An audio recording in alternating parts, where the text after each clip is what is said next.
ഞാനൊരു വീഡിയോ ഇവിടെ കാണിച്ചു തരാം.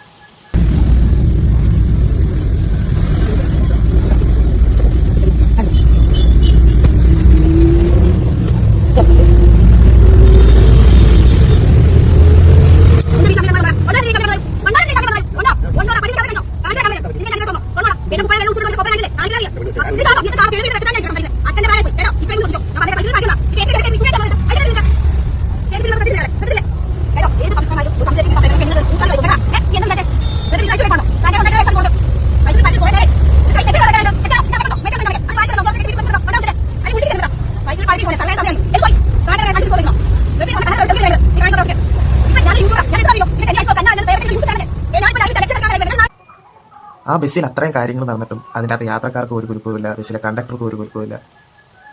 ആ പെണ്ണ് ചെയ്തത് നല്ല കാര്യം. ആ പെണ്ണിന് ചങ്കൂറ്റുണ്ട്, അതുകൊണ്ട് അവരുടെ കർമ്മത്തിട്ടൊന്നും കൊടുക്കും. ഇതുപോലെ തെമ്മാടിത്തരം കാണിക്കുന്നതിന് ഇതല്ല, ഇതിൻ്റെ അപ്പുറം കൊടുക്കണം, നല്ല പേര് കൊടുക്കണം. നേരെ ഇത് കാണിക്കരുത്, അതാണ് വേണ്ടത്. അതല്ല, ഈ ബസ്സിൽ ഇരിക്കുന്നവർക്ക് പോകുന്നില്ലേ, ഉമ്മാരെന്ത് പടം പോലിരിക്കുന്നത്, ഉമ്മാരൊന്നും പ്രതികരിക്കത്തില്ലേ? ആ കണ്ടക്ടറാണ് ചുമ്മാ അവർ പറയുന്നത് കേട്ടോണ്ട് ഇങ്ങനെ നിൽക്കുന്നു. എന്തെങ്കിലും നടക്കട്ടെ, എനിക്കെന്താ.